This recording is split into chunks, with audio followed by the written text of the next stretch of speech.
Ang Diyos mismo ang natatangi. Ikasyam. Ang Diyos ang pinagmumula ng buhay para sa lahat ng mga bagay. Ikatlo.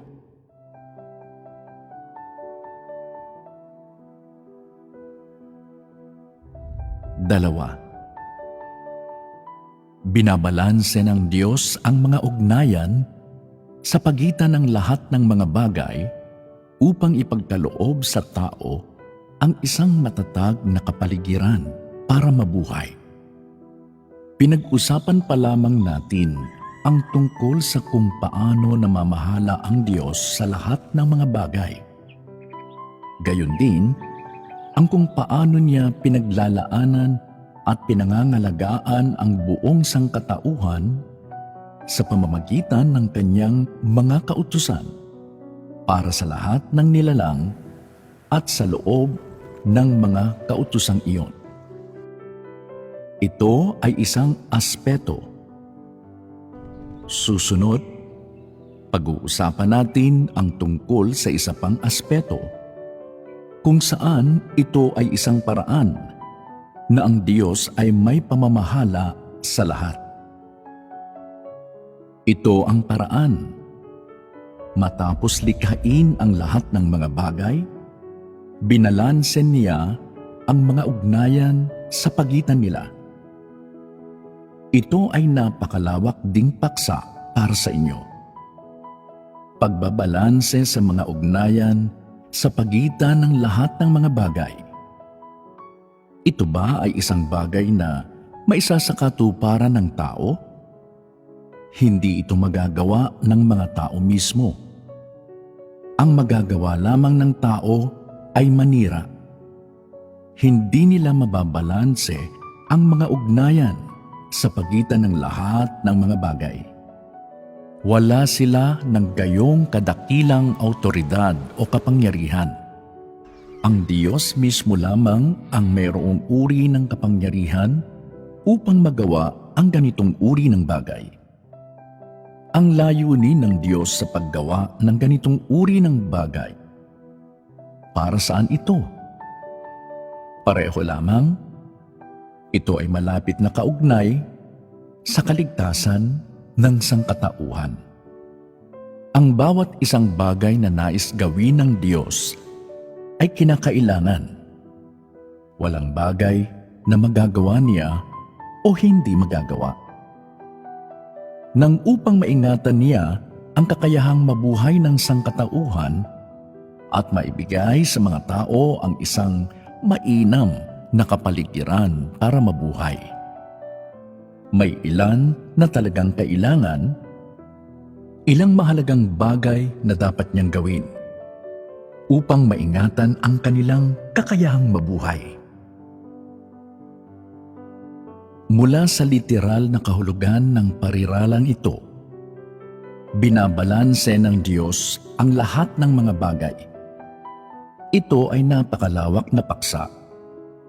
Una nitong ilalaan sa iyo ang isang konsepto upang iyong malaman na ang pagbabalanse sa lahat ng mga bagay ay ganap na kanyang kapangyarihan sa ibabaw ng lahat ng mga bagay.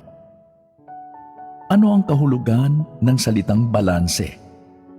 Una, ang balanse ay tumutukoy sa hindi pagpapahintulot sa isang bagay na mawalan ng balanse. Nalalaman ng bawat isa ang tungkol sa mga timbangan. Kapag gumagamit ng mga timbangan upang tumimbang ng isang bagay, ilalagay mo ito sa isang panig ng timbangan at maglalagay ng mga pabigat sa kanilang panig. Ang panghuling dami ng mga pabigat ang magpapasya sa timbang ng bagay na iyon. Iyon ang tinatawag na pagbabalanse. Upang mabalanse ito, ang timbang ng dalawang panig ay dapat magkapareho. Nilikha ng Diyos ang maraming bagay sa gitna ng lahat ng mga bagay. Lumikha siya ng mga bagay na nakapirmi mga bagay na gumagalaw, mga bagay na nabubuhay, at mga bagay na humihinga. Gayon din ang mga bagay na yaong hindi humihinga.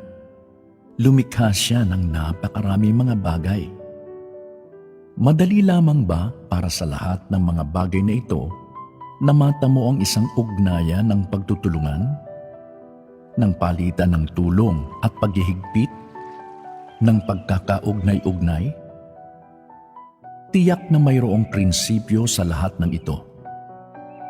Kahit na ito ay napakakomplikado, ito ay hindi mahirap para sa Diyos. Gayunman, para sa mga tao, ito ay napakahirap na saliksikin. Tila ito ay napakasimpleng salita, balanse. Gayunman, kapag sinaliksik ito ng mga tao, kapag kinailangan ng mga tao na lumikha ng balanse, sa gayon yaong lahat ng dalubhasa ay magsasaliksik dito. Mga pantaong biyologo, mga astronomo, mga pisiko, mga kimiko, at maging ang mga nagsusulat ng kasaysayan. Ano ang magiging panghuling kalalabasan ng pananaliksik na ito?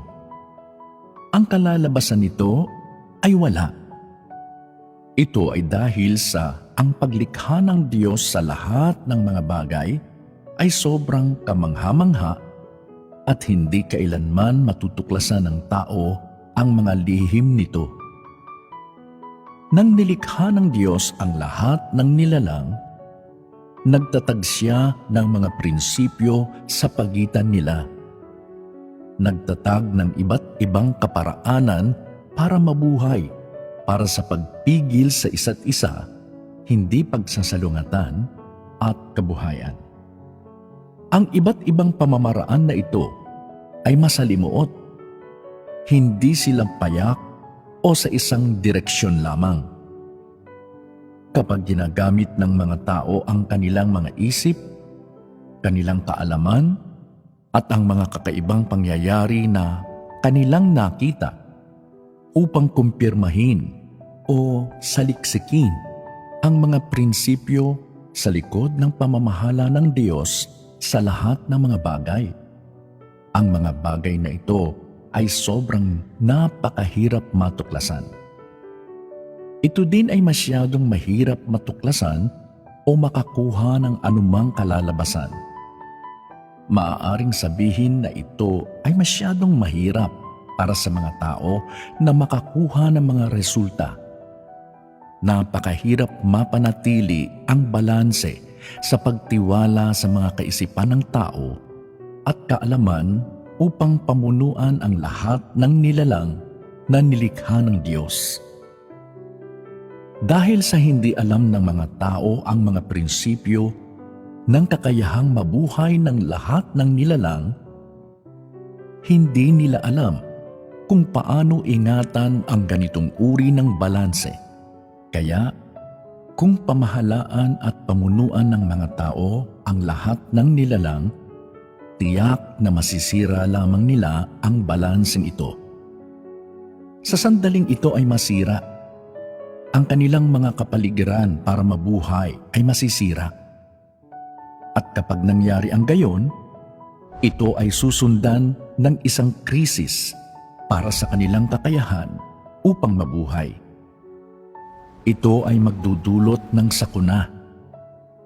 Kapag ang sangkatauhan ay nabubuhay sa gitna ng sakuna, ano ang tatambad sa harap nila?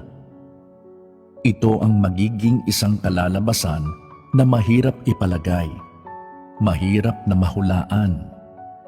Ito talaga ang uri ng panganib na kasalukuyang kinakaharap ng sangkatauhan. Kung gayon, paano nababalanse ng Diyos ang mga ugnayan sa pagitan ng lahat ng mga bagay? Una, may mga lugar sa mundo na natatakpan ng yelo at ng niyebe sa buong taon. Samantalang sa ibang mga lugar, lahat sa 4 na kapanahunan ay parang tagsibol.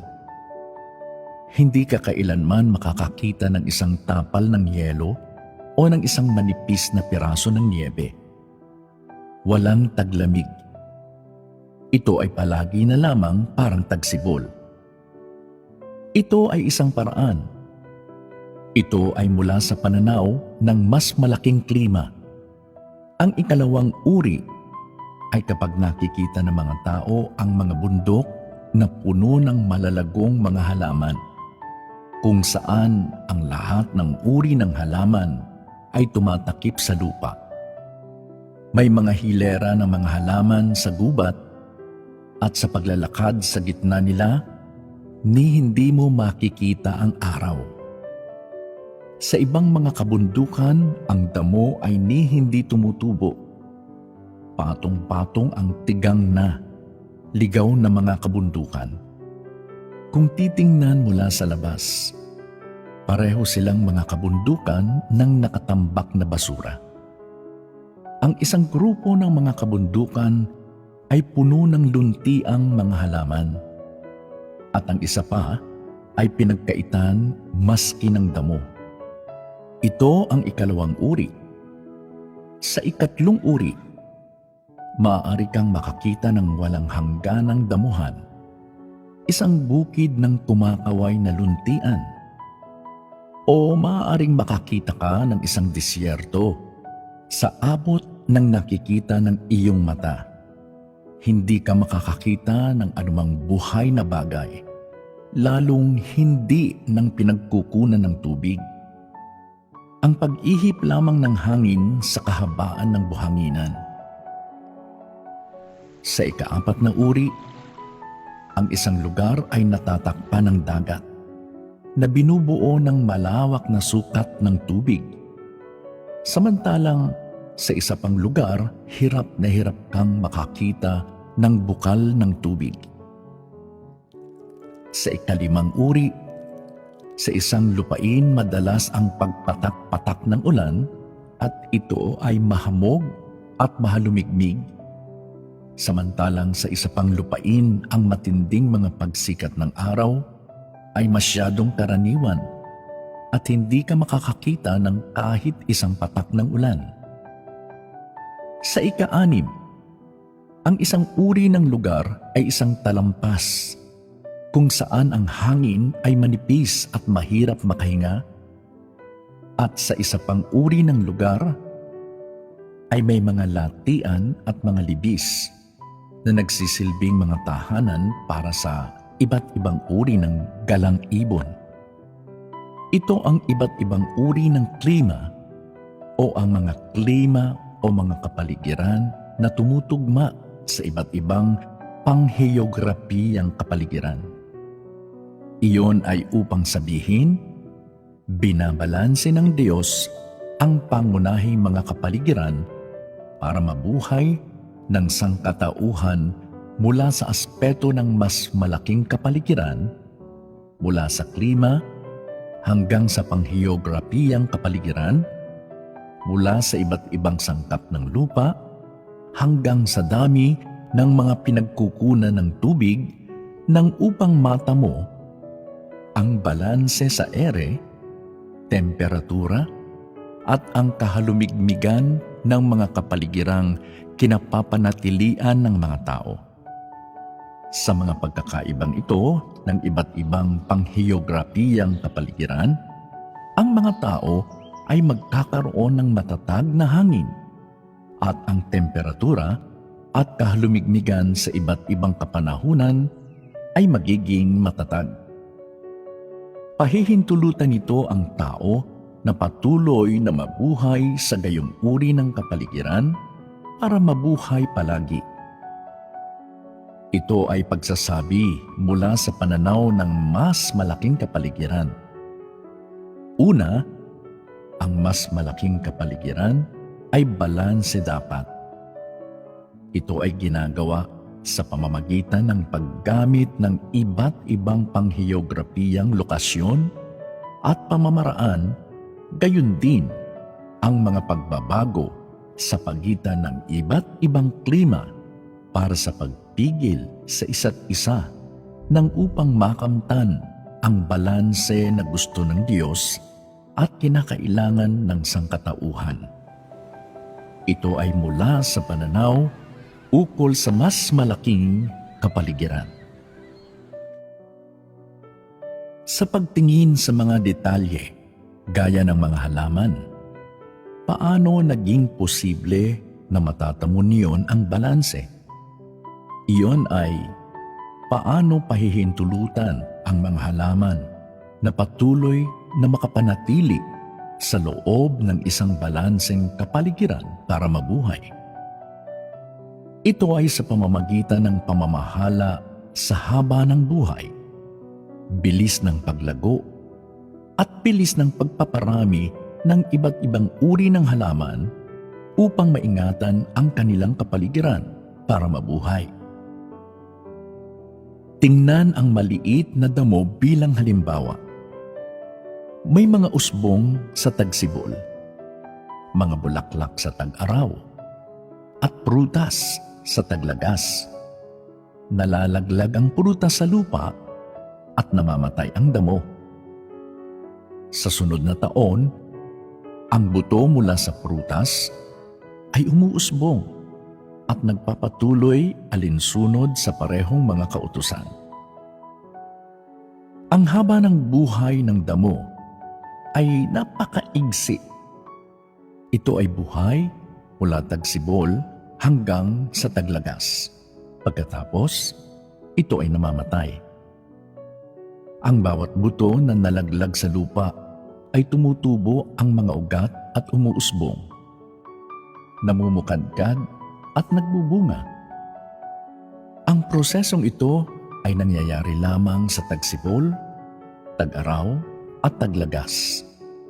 At ang lahat ng uri ng puno ay mayroon ding mga sariling haba ng buhay at iba't ibang kapanahunan para sa pag-usbong at pamumunga. Ang ilang puno ay namamatay pagkatapos lamang ng 30 hanggang 50 taon. Mayroon silang haba ng buhay na 30 hanggang 50 taon, ngunit ang kanilang bunga ay nahuhulog na pagkatapos ay tumutubo ang mga ugat at umuusbong, mamumulaklak at mamumunga, at mabubuhay pa ng mga 30 hanggang 50 taon. Ito ang bilis ng muling pagtubo. Ang isang matandang puno ay namamatay at ang isang batang puno ay tumutubo. Ito ang dahilan kung bakit palagi kang nakakakita ng mga puno na tumutubo sa mga kagubatan. Ngunit mayroon din silang tamang pag-inog at proseso ng pagsilang at kamatayan. Ang ilang mga puno ay maaaring mabuhay ng mahigit sa 1,000 taon at ang iba ay maaari pang mabuhay ng 3,000 taon. Sila ang mga gayong uri ng halaman. Hindi alintana kahit anumang uri ng halaman o gaano kahaba ang buhay nito sa pangkalahatang pananalita.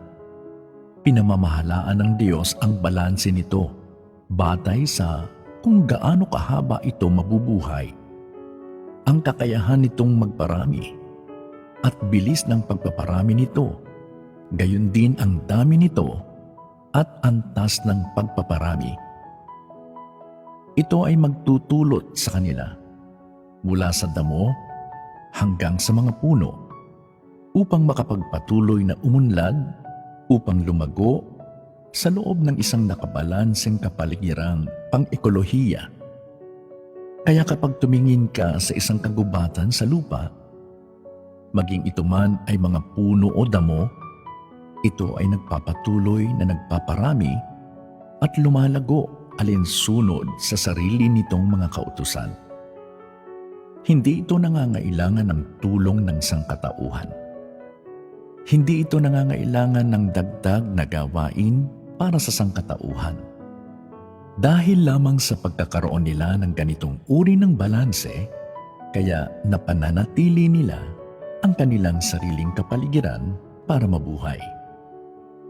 Dahil lamang sa pagkakaroon nila ng angkop na kapaligiran, para mabuhay, kaya ang mga kagubatang ito, ang mga damuhang ito, ay patuloy na nakapananatili sa lupa.